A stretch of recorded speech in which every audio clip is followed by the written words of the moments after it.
Caríssimos amigos e irmãos, que a paz do Senhor esteja com todos vocês. Estamos no mês de maio, mês tradicionalmente dedicado a Maria, celebração dos terços pelas nossas paróquias, comunidades. Tempo de reflexão, estamos no tempo da Páscoa, e esse final de semana estamos no 5º domingo da Páscoa, e já a liturgia começa a nos preparar para a ascensão, a subida de Jesus aos céus, e Pentecostes, a vinda do Espírito Santo, da maneira que essa segunda parte, digamos assim, do tempo pascal, já começa a nos mostrar esse olhar para o futuro, olhar para a frente. A liturgia vai nos ajudando a viver cada vez melhor a vida cristã, caríssimos amigos e irmãos, ao grande anúncio do Cristo ressuscitado, que é essencial, central na vida de cada um de nós e da igreja, e a festa mais importante da igreja. Nós vemos que também teve uma preparação desde o nascimento de Jesus, toda a preocupação e a espera e a expectativa da vinda do Messias, e depois, da sua vida, morte e ressurreição, nós vemos que a expectativa da vinda do Espírito Santo, que ele prometeu, vai acontecer e vai realmente dar impulso à igreja para que possa continuar sendo testemunha de Jesus Cristo ressuscitado no hoje das nossas vidas, no hoje do mundo, da nossa sociedade. Portanto, ao acompanhar a liturgia, nós vamos cada vez mais crescendo, dando esses passos. E ao mesmo tempo que nós escutamos a palavra de Deus, ela vai se atualizando nos tempos atuais, nos momentos atuais de cada paróquia, de cada diocese, de cada realidade que nós vivemos. A cada momento nós encontramos realidades bem próprias que, claro, o padre, o pároco, o bispo local saberá realmente atualizar e falar ao seu povo sobre essas realidades que o Senhor anuncia e como isso fala para nós hoje. Ou seja, no tempo que se chama hoje, nós ouvimos a palavra de Deus e a própria liturgia e a ação do Espírito Santo nos faz atualizar essa palavra em nossa própria vida.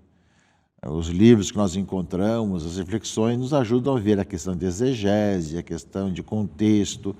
Na dúvida, já que são atemporais, então servem para qualquer época, mas na dúvida que cada um de nós, no dia a dia da nossa paróquia, da nossa diocese, temos muito a dizer sobre a liturgia que nós vamos vivendo. E especialmente agora, quando nós, vivendo ainda o tempo da Páscoa, começamos já a olhar para frente, para a ascensão do Senhor e para Pentecostes. E é um pouco isso que nesse 5º domingo da Páscoa, meus irmãos e irmãs, aparece na leitura do Evangelho de João, capítulo 14. Não se perturbe o vosso coração. Na casa de meu Pai há muitas moradas. Vou preparar um lugar para vós, e quando eu tiver ido preparar-vos o lugar, voltarei e vos levarei comigo, a fim de que onde eu estiver, estejais vós também. Um claro anúncio da morte, ressurreição e ascensão de Jesus. Vou preparar-vos um lugar. Jesus, ao dar a vida por todos nós na cruz, a se entregar por nós e ressuscitar, ele sobe aos céus, como nós iremos celebrar daqui a 2 semanas. E de tal maneira, essa ascensão do Senhor nos faz que nós somos chamados a ir por esse mesmo caminho, chegar um dia até a contemplação da Trindade. Agora, Tomé perguntou, quando Jesus falou assim que para onde eu vou, vós conheceis o caminho. Ele perguntou, nós não sabemos para onde você vai, como podemos conhecer o caminho? Então, Tomé, com muita clareza, pergunta isso a Jesus, e Jesus responde, eu sou o caminho, a verdade e a vida. Ninguém vai ao Pai senão por mim. Nós temos várias afirmações de Jesus. Eu sou o bom pastor, eu sou a porta das ovelhas, eu sou a luz do mundo, mas eu sou o caminho, a verdade e a vida, como nós ouvimos nesse final de semana. Jesus realmente é o Filho de Deus, o Verbo eterno, que se fez carne e veio morar no meio de nós, e é justamente o caminho que nos conduz ao Pai. Ou seja, não há outro caminho para a Trindade, para estar com Deus, a não ser Jesus Cristo. É o caminho, ou seja, através de Cristo, Deus e homem verdadeiro, que nós podemos chegar ao Pai, à vida da Trindade, nessa comunhão que temos pela fé enquanto caminhamos nesse mundo, e um dia o teremos pela visão, quando os nossos olhos se abrirem para a eternidade e pudermos contemplar e vivenciar toda a alegria da vida em Deus, que é Pai, Filho e Espírito Santo. Portanto, Jesus deixa com muita clareza isso. Nós ouvimos bem isso, meus irmãos e irmãs, e disse ainda muito mais. Se vós me conhecesseis, conhecerias também meu Pai, e desde agora o conheceis e o vistes. Mais uma outra afirmação. Quem vê o Filho, vê o Pai. Ou seja, aí é Filipe quem pergunta, Senhor, mostra-nos o Pai e isso nos basta. E a resposta de Jesus para Filipe, há tanto tempo estou convosco e não me conheces, Filipe? Quem me viu, viu o Pai. Como é que tu dizes, mostra-nos o Pai? Não acreditas que eu estou no Pai e o Pai está em mim? As palavras que eu vos digo, não as digo por mim mesmo, mas é o Pai que permanece em mim e realiza suas obras. Acreditai-me, eu estou no Pai e o Pai está em mim. Acreditai ao menos por causa dessas minhas mesmas obras. Em verdade eu vos digo, quem acredita em mim fará as obras que eu faço e fará ainda maiores do que estas, porque eu vou para o Pai. Portanto, meus irmãos e irmãs, além de Jesus se colocar como caminho, a verdade e a vida que ele conduz ao Pai, ele fala dessa comunhão, da unidade entre o Pai e o Filho. Quem me vê, vê o Pai. Ou seja, essa certeza que o Filho de Deus, né, é realmente essa presença de Deus no meio de nós. Não é? E ele fala, acreditai, ao menos pelas obras que acontecem.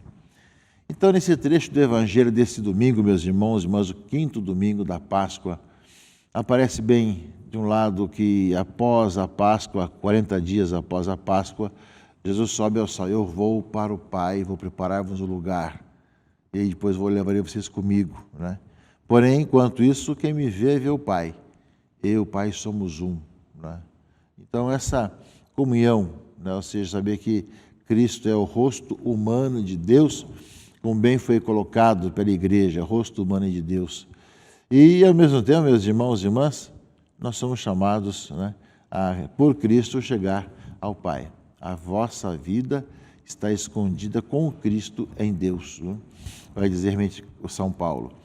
Portanto, para todos nós, é já uma preparação para a festa da Ascensão e de Pentecostes, né? Para Jesus que volta ao Pai, através da Ascensão, e está sentado à direita de Deus, né? Como nós rezamos na profissão de fé. E além disso, meus irmãos e irmãs, a palavra de Deus, das outras leituras desse 5º domingo da Páscoa, fala também dessa certeza de que Cristo é o único caminho, não tem outro. Aproximai-vos do Senhor, de São Pedro, segundo a leitura desse domingo. Pedra viva, rejeitada pelos homens, mas escolhida e honrosa aos olhos de Deus.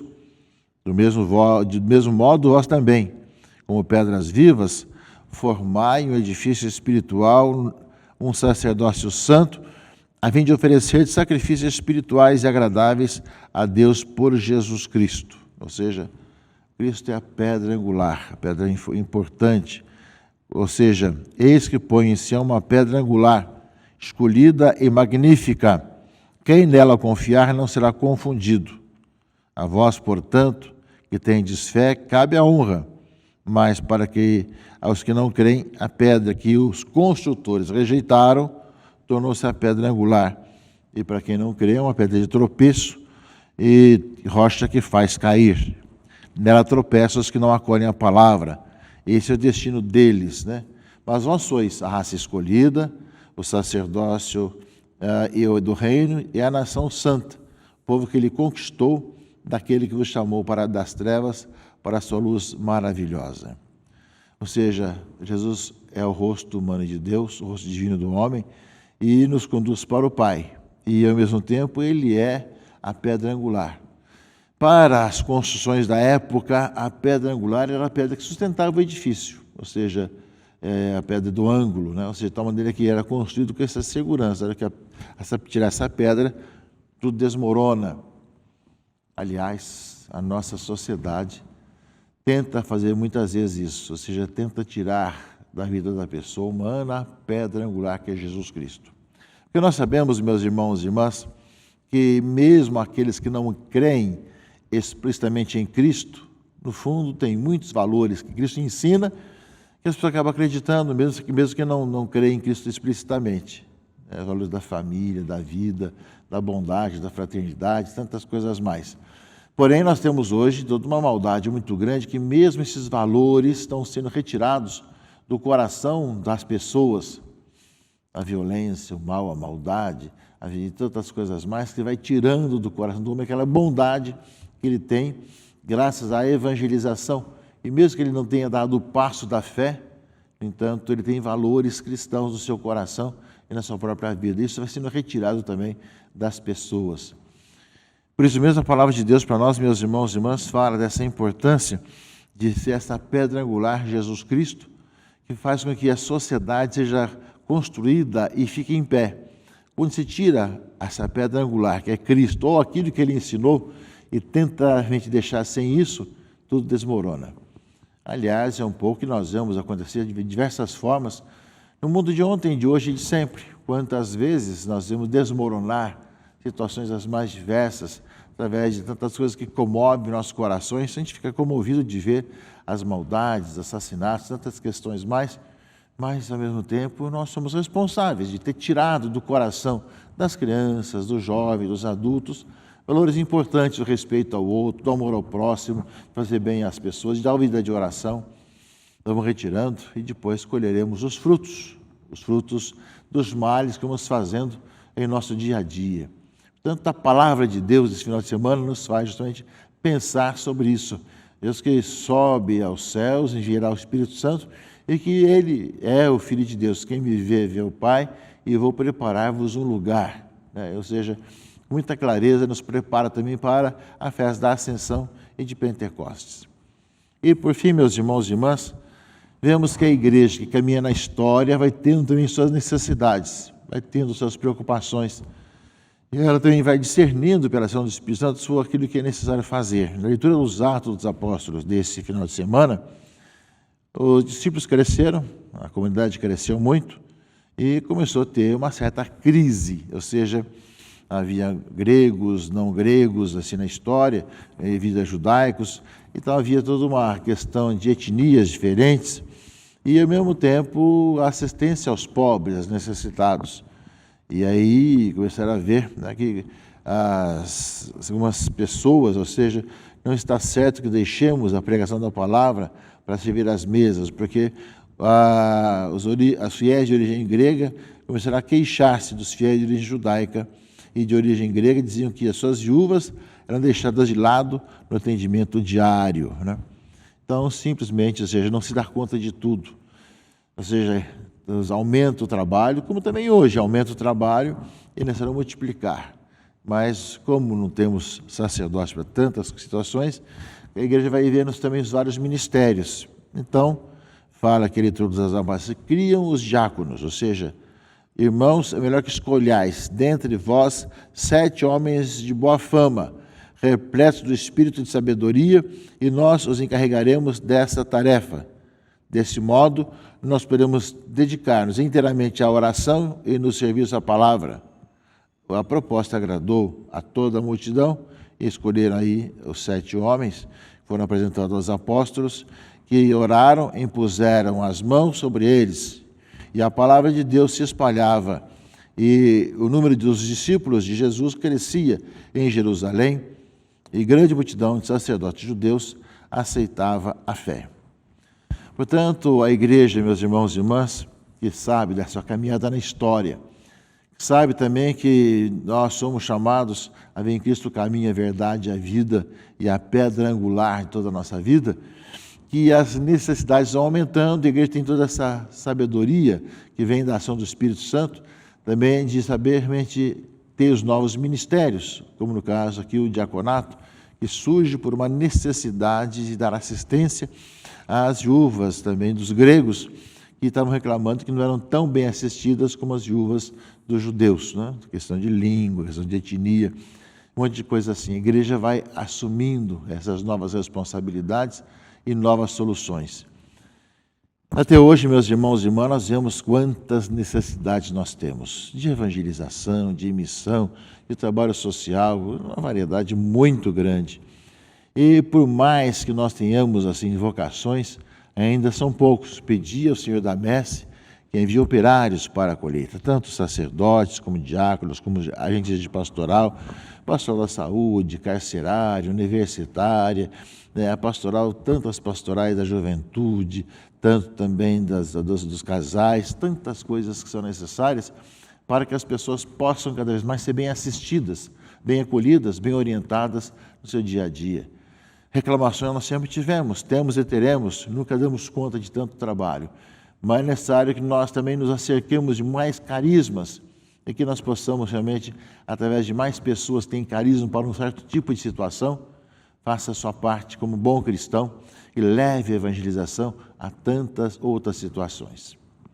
Portanto, meus irmãos e irmãs, preparando-nos para a ascensão do Senhor e vendo que Cristo permanece conosco pelo seu Santo Espírito e a pedra angular, Ele que é o caminho, a verdade e a vida, nos convida, meus irmãos e irmãs, para que nós possamos ser esse povo de Deus, raça escolhida, povo santo, que tem os vários ministérios que se colocam a serviço do povo. Que Deus abençoe e guarde a todos, em nome do Pai, do Filho e do Espírito Santo. Amém.